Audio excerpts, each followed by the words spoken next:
Okay, hi everyone. So basically, this talk will be the continuation of my talk from the last week, from the last year, basically. Yeah. Okay. So I'm coming from the company Skylabs. At Skylabs, basically, we are developing, manufacturing, qualifying the satellite electronics for European space integrators. In our portfolio, we have the units which are shown in the picture. So the first one is nano EPS. So this is electrical power system, which includes battery module with battery management system, power control and distribution unit, and also maximum power point tracking. The next one is nano HPM OBC. So this is Noel 5 RISC-V based onboard computer with our legacy Pico Sky fault-tolerant core. We also provide communication module. So this is S-band nanolink module. The next unit is Pico RTU. So this unit can basically serve as a concentrator of various sensors on the satellite and provides the support and offloading of the main onboard computer to gather all the information from the sensors and send this data to Earth, for example. The next unit is nano HPC OBC. So high performance computing in orbit is currently very hot topic because the paradigm is changing also in space market. Instead of transmitting large amount of data from the satellite to Earth for processing, the processing power is moving to the satellites. So basically, a lot of applications are already using high-performance computing in space, like, for example, synthetic aperture radars. Okay, and the great marked block here is our future attitude determination control system, which will come to our portfolio end of this year. Okay, so what is important for all these electronics devices? So basically, we need to mitigate adverse radiation effects on these electronics in space. Basically, we are following so-called new space approach. We are not using QML qualified parts for these electronics, but we are using carefully selected commercial off-the-shelf components, which preferably already have some flight heritage. It is also very important that we implement appropriate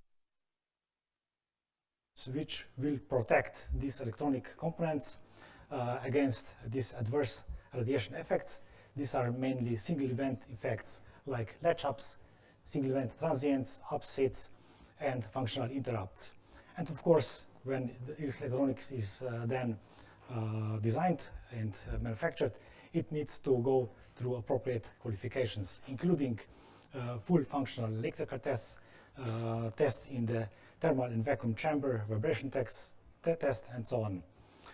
And of course, we also need to assure full traceability of the components and processes when designed this subsystem. Okay, so in order to solve the red marked the problem here, and also to minimize or miniaturize our electronics, we decided that we might basically design an intelligent, compact, configurable protective circuit, so ASIC, which is called SKY IC RHLCL. And basically, this device is intended to protect and for monitoring of commercial off-the-shelf components on space electronics. But not only the components, it can also protect the whole subsystem or even the whole satellite system. And this device is specifically also targeted for multi-rail protection of modern FPGAs, like, for example, Kintex Ultra Scale. Okay, so block diagram of our ASIC was already presented last year. So basically, our ASIC is this block here. It requires some external components like current measuring shunt resistor, then external regulating PMOS transistor. Here we have the load. Load can be either one single component like of FPGA or even the whole subsystem. Here we also have also the power on default parameter configuration of resistors. So basically we define power on state and parameters for example, for current limits, voltage limits, and so on. But later during runtime, we can have the access to these parameters via SPI interface, which is connected to the or implemented in the digital core. Okay, so this is the design of our circuit. Maybe just quick specs here. So this device can protect the rail voltages ranging from 0.8 volt up to 5.5 volt. So basically we are really covering all the voltage ranges for FPGAs. It's a highly configurable device. We have two-stage current protection. So in case of a single event latch-up, basically we in the first stage can assure active current limitation, and after pre-configured timeout, the power cycle of the protected component will occur. There are two current limits configurable, so inrush and nominal current limit, and there is also a set of timing parameters which can also be configured. The device also contains a single event functional interrupt watchdog, so this means that protected component needs to periodically send the signal to our ASIC, otherwise our ASIC will assume that a functional interrupt occurs on this component and it will power cycle the device. There is also under and over voltage protection, telemetry interface via SPI interface, and the device is targeted also for total ionization dose of 50 kilorats and set cell immunity of 75 megaelectron volts square centimeter per milligram. The device is intended to operate in the broad temperature range from -55 up to 125 degrees Celsius, and because the device is completely designed here in Europe, it is completely ER and ITAR-free product, so there are no restrictions regarding shipment or basically utilizing those devices, at least in the Europe. Okay, so here we can see also our final intended package. So this should be QFN32 package. We are not there yet because we are currently still at the prototype. And now let's touch a little bit our design.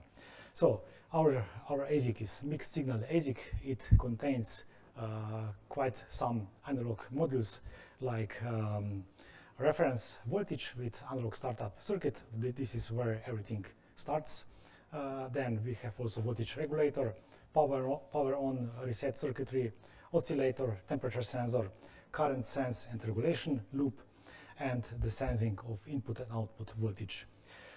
We are also using quite some ADCs there. So there are 12 delta sigma analog to digital converters. 8 of them are used to capture the power on default parameters, and 4 of them are used for telemetry.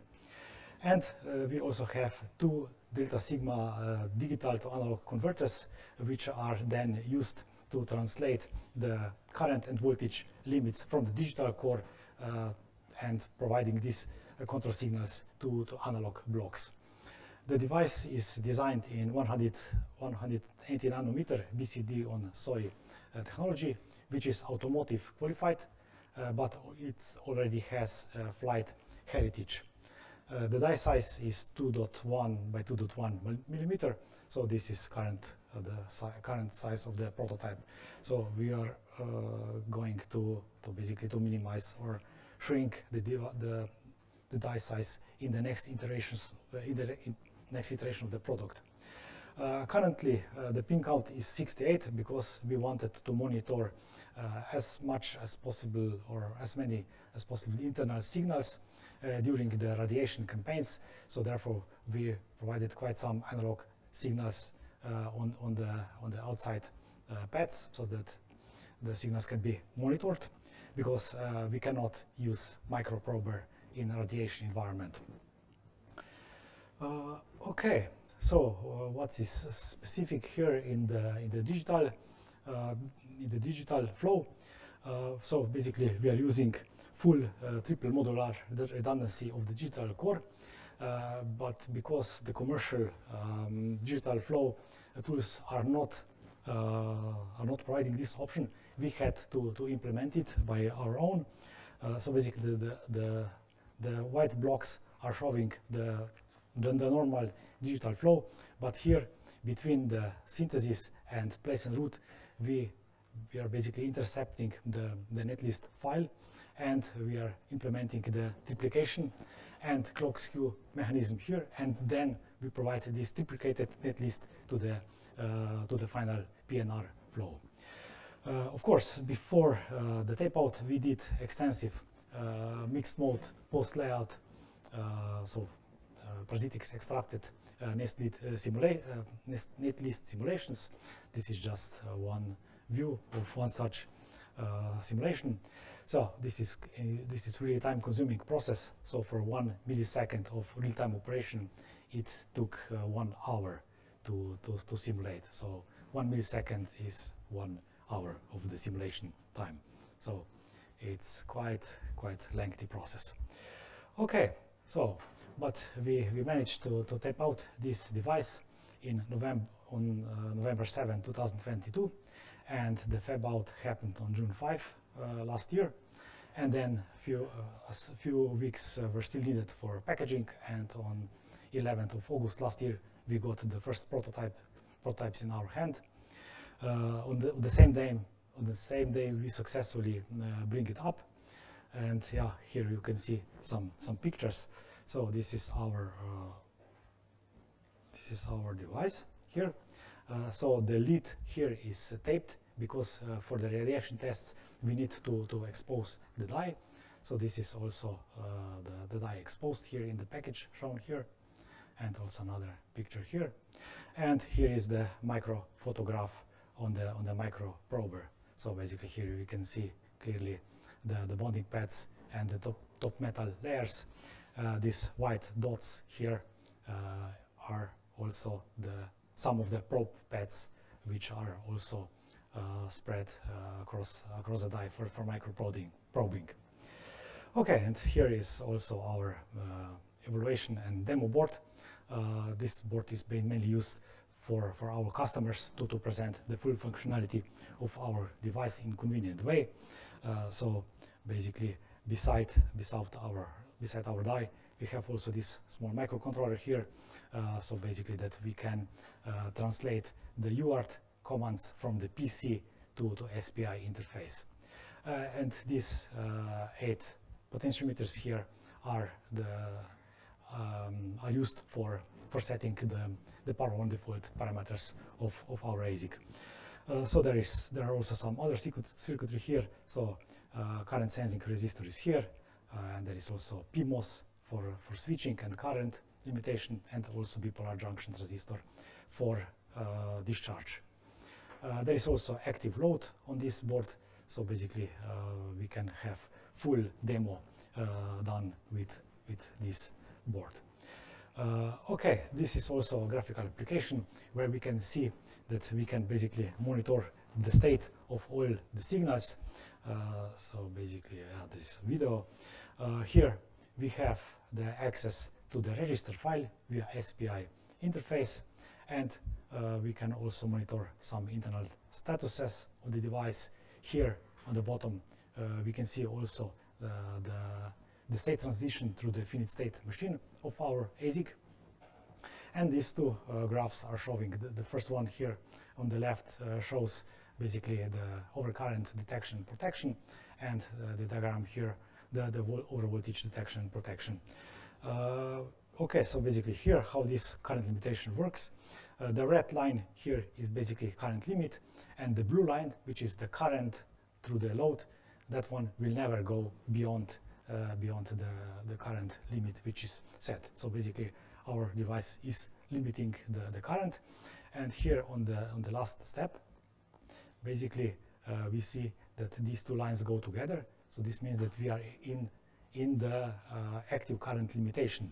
So the period for active current limitation is currently set to 1 millisecond. So this is quite long time. So for active or for efficient latch-up protection, this time needs to be shorter. But for the demo purposes, it's set to 1 millisecond, 1 second, so that we can see this here how this mechanism works. Okay, now a few words about the characterization of our prototype. So first of all, we did full electrical characterization of 35 prototypes, which we got from the prototype manufacturer. So this electrical characterization was first done at room temperature.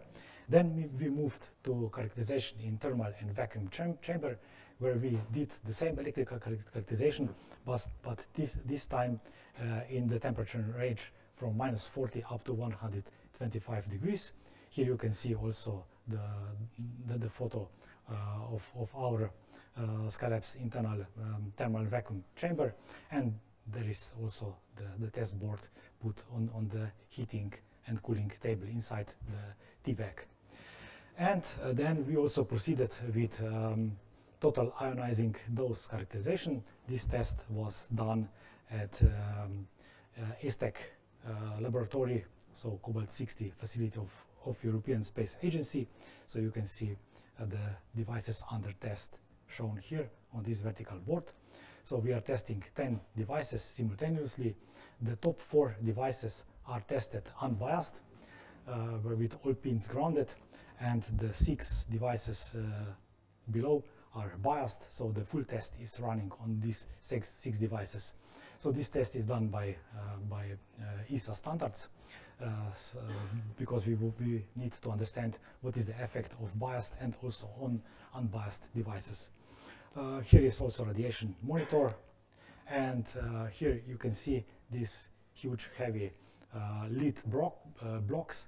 These blocks are basically radiation shield, because beneath them we also have some readout electronics, which of course must not be radiated in order to not degrade basically the measurement circuit.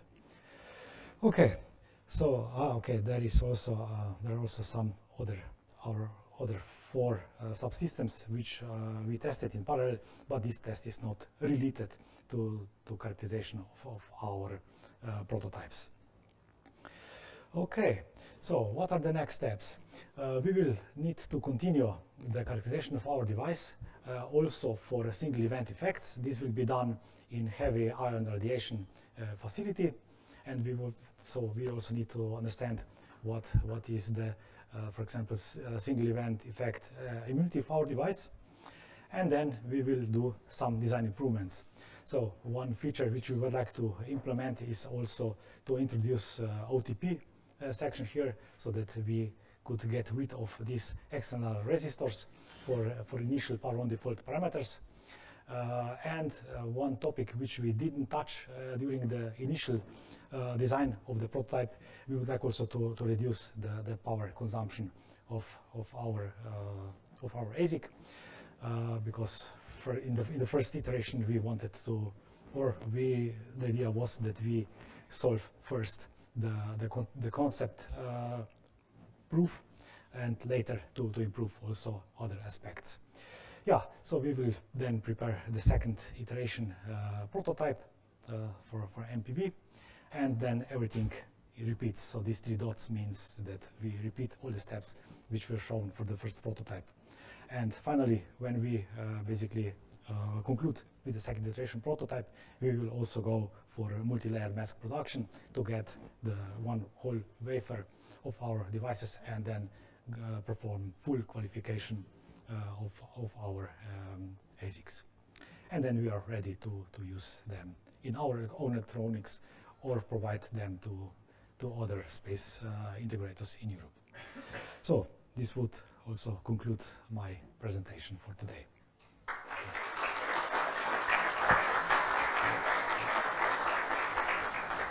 Thank you very much. Questions, please?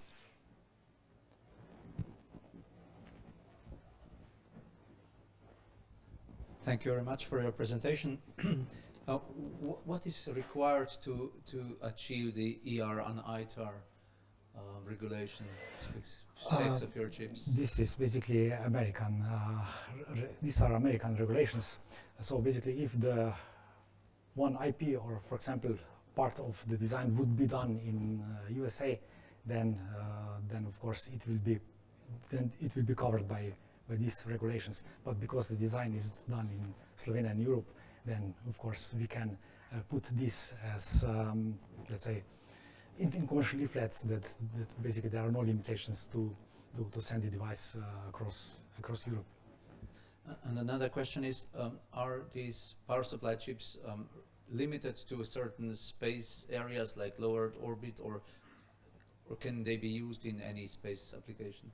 Yeah, so basically the radiation robustness defines where we can use these devices. So if we are targeting total ionization dose 50 kilorats and cell immunity 75 megaelectron volts square millimeter per milligram, then we are capable to operate in low Earth orbit for about 6 years. So these are the limitations. If you would like to go to higher orbit, to Van Allen belts, this radiation hardness should be about 100 kilorats. Is that achievable, or do you have to go to a completely different design? No, it is achievable. We will have to do some additional radiation hardening on certain modules, because we need to perform the test and to see what will deteriorate. But currently we are fine up to 60 kilorats. So claimed is 50, but the tests were done up to 60 kilorats. Okay. Any other question?